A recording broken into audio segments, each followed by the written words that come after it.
Uhuru Muigai Kenyatta, Rais na Amiri Jeshi Mkuu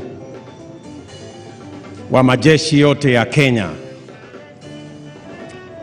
Your Excellency Margaret Kenyatta, our First Lady. Your Excellency Mama Ngina Kenyatta and the first family members. The Speaker of the National Assembly and the Speaker of the Senate.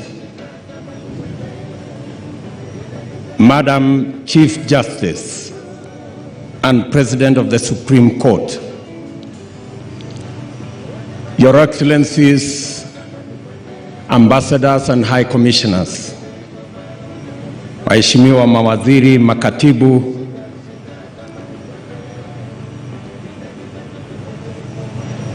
party leaders present here, the Honorable Raila Odinga and the Honorable Musalia Mudavadi,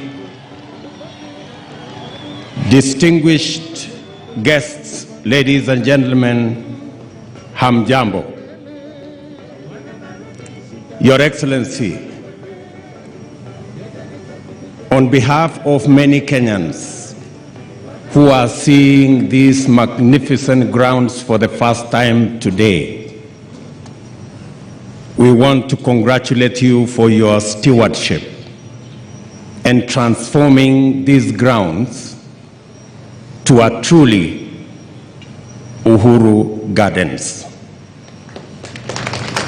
I think it was something else before.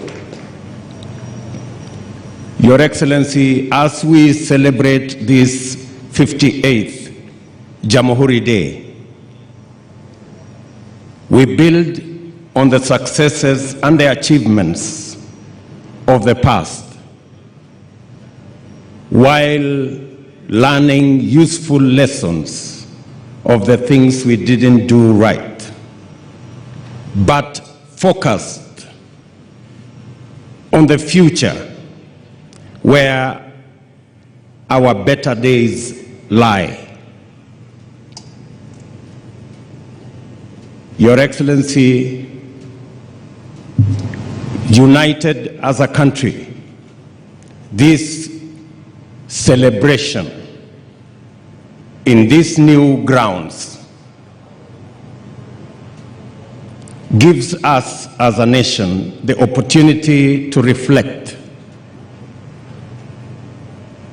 about our past, and individually and collectively, with the determination, build and secure institutions of governance, social, economic, and political institutions that will secure our current and our present, and also guarantee our future as a democratic and free society. Your Excellency, as we focus into that future, our unity, ensuring that the institutions that we build will guarantee equal opportunity for all our citizens, and that patronage and who you know will not determine how you succeed in our country. We are determined, Your Excellency, as we focus into the future,